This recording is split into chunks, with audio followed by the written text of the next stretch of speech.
The first one: how I went from nothing to generational wealth.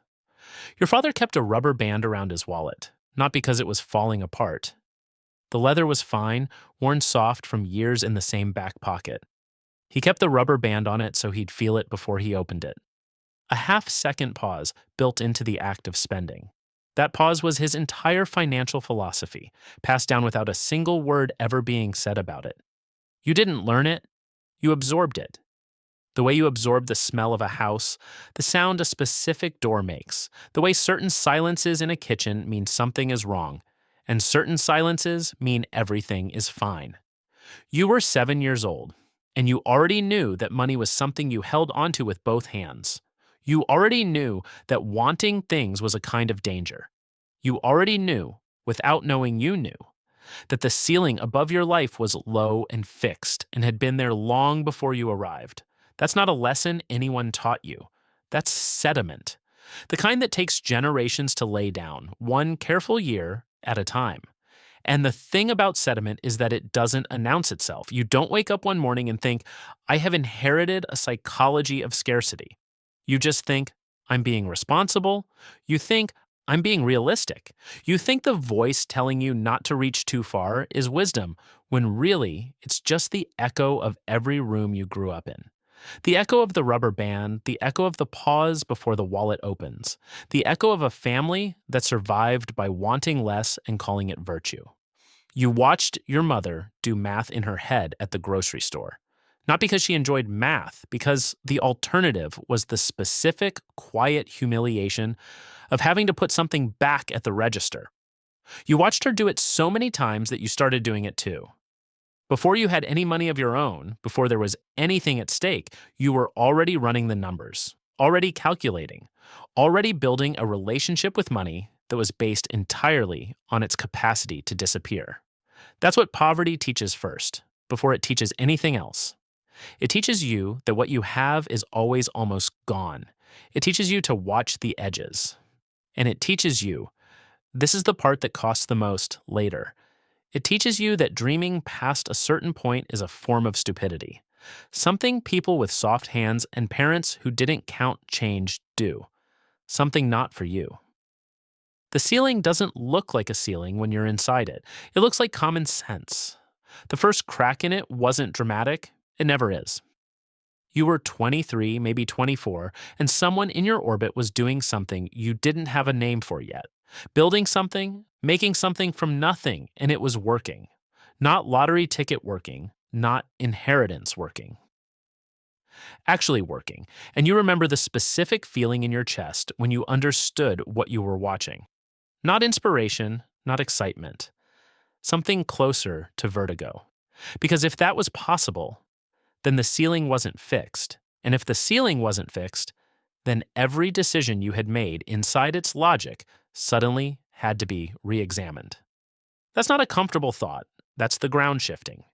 You didn't tell anyone, you kept a notebook, spiral-bound, gas station cheap, and you wrote ideas in it late at night after everyone else was asleep. You kept it between your mattress and the box spring like contraband.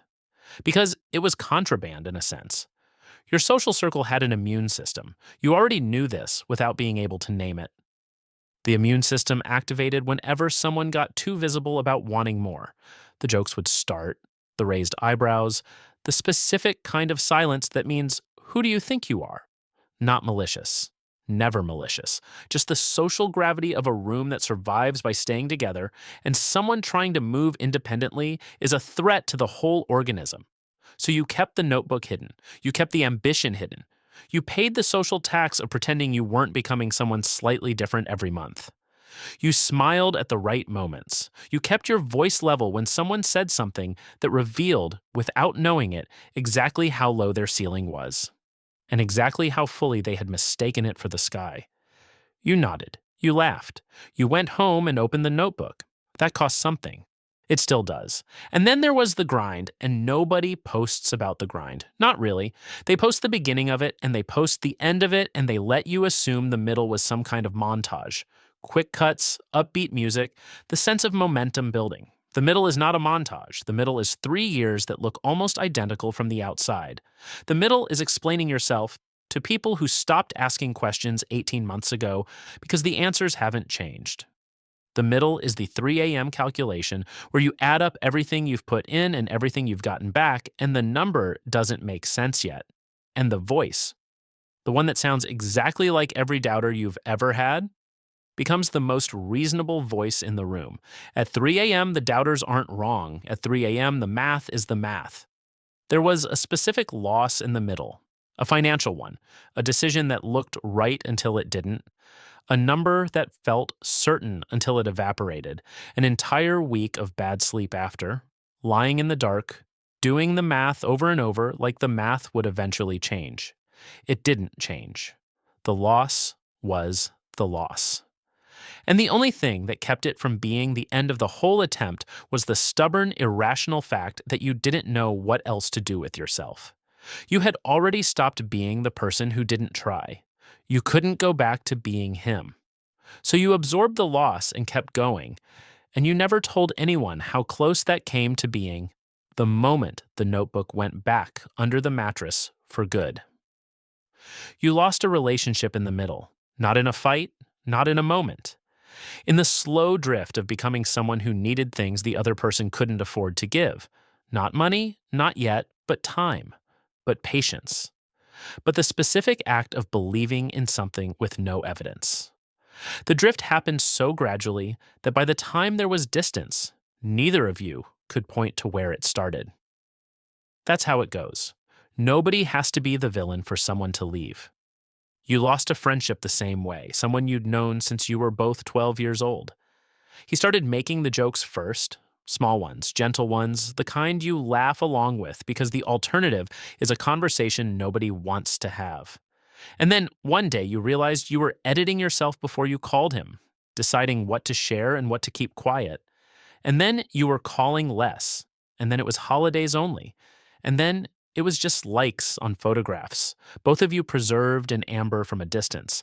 The actual people long since unreachable, no argument, no betrayal, just the quiet, devastating mathematics of two people moving in different directions at different speeds. You kept going, not from strength. Strength implies you had a choice. You kept going because by a certain point the cost of going back had become higher than the cost of continuing. You'd paid too much to turn around. The only direction was through. The first sign was not 7 figures. It was a Tuesday afternoon, a number in an account that meant the rent was handled 4 months ahead. It was a Tuesday afternoon, alone at a kitchen table, and there was no one to call. Not because you had no one, but because the people you had didn't have the context for what this meant. The people who would have understood the size of it, the people who would have known exactly what it cost to get here, were the same people the journey had put distance between. And the people you were close to would have celebrated, genuinely, warmly. But they would have been celebrating a number, not a threshold, not the specific, particular, irreversible thing that had just happened inside you. So you sat with it alone, and it tasted like proof more than joy. It tasted like the direction was correct. It tasted like you were not wrong. And underneath that, quiet and persistent, something else. The beginning of a feeling you won't fully understand until later. The weight assembling itself, one piece at a time. If you're somewhere in the middle of this, still in the grind, still keeping a notebook that nobody knows about, still paying the social tax of becoming, and you want to stay inside these kinds of stories, I want you to subscribe.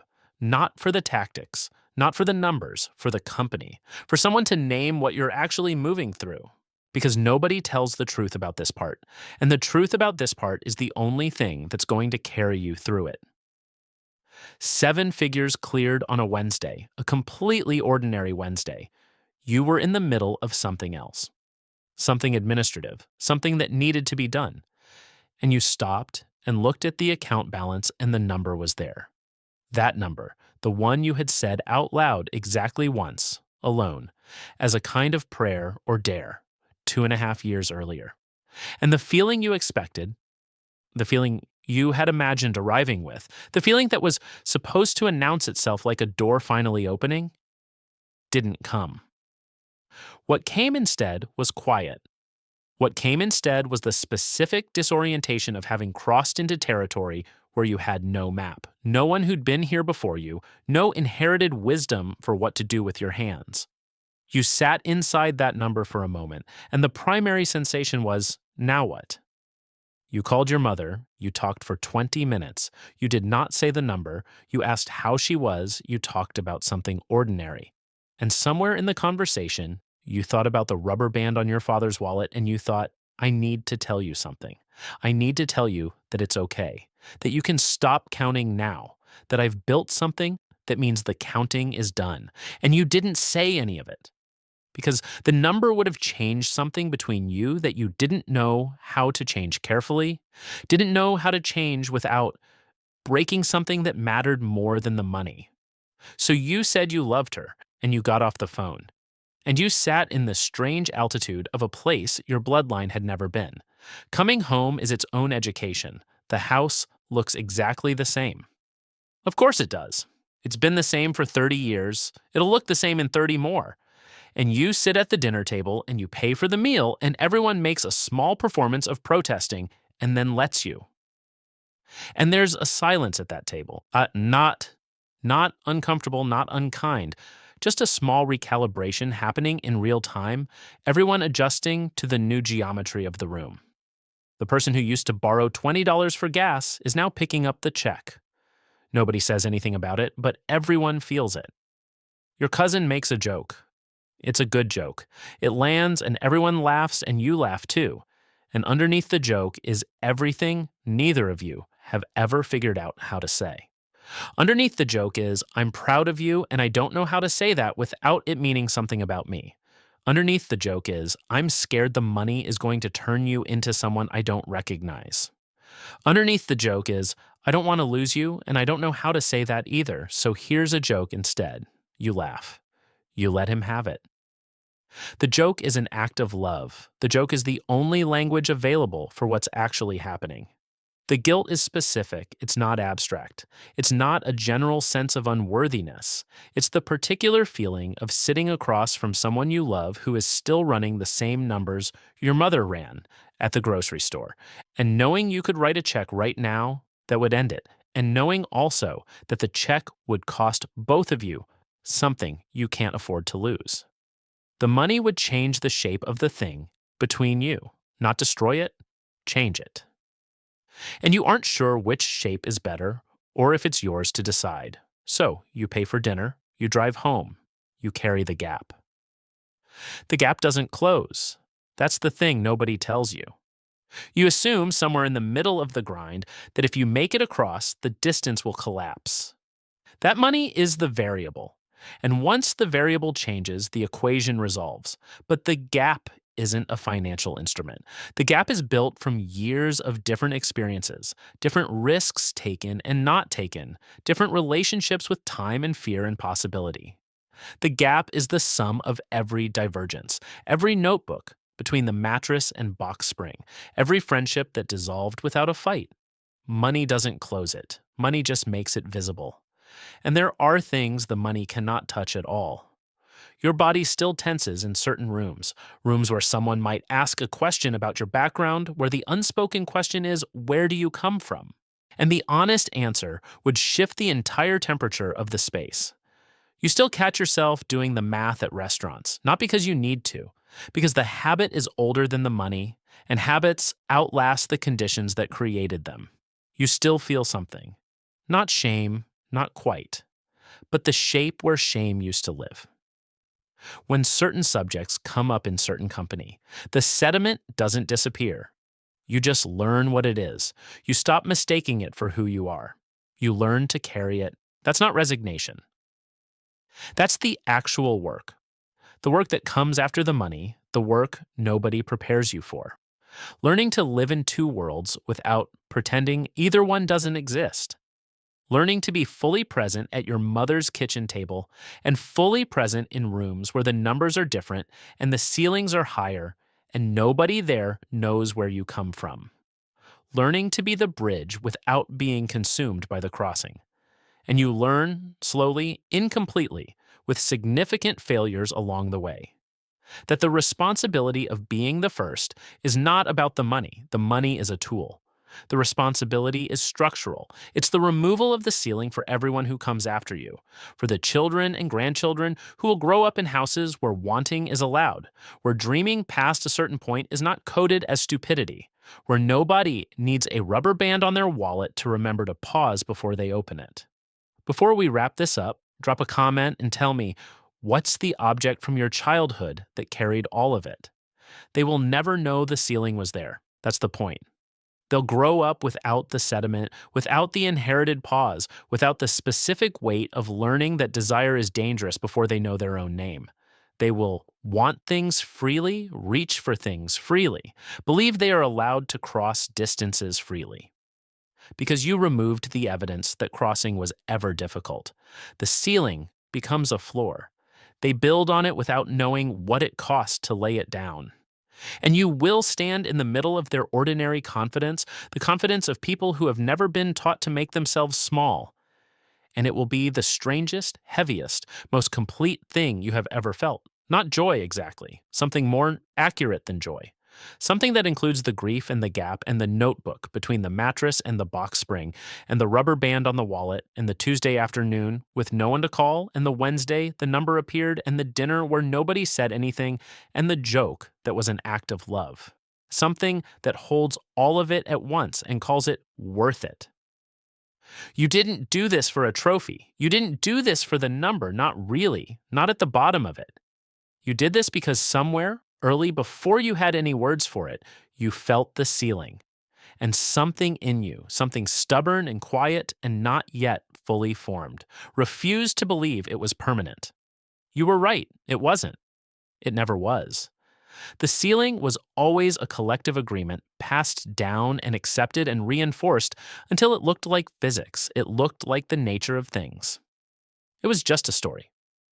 An old, careful, well-intentioned story, told by people who needed it to be true in order to survive what they were surviving. You don't hold that against them. You hold it forward instead, into the open air above where the ceiling used to be. And the ones who come after you will never have to find that out the way you did. They'll just live in the space you made.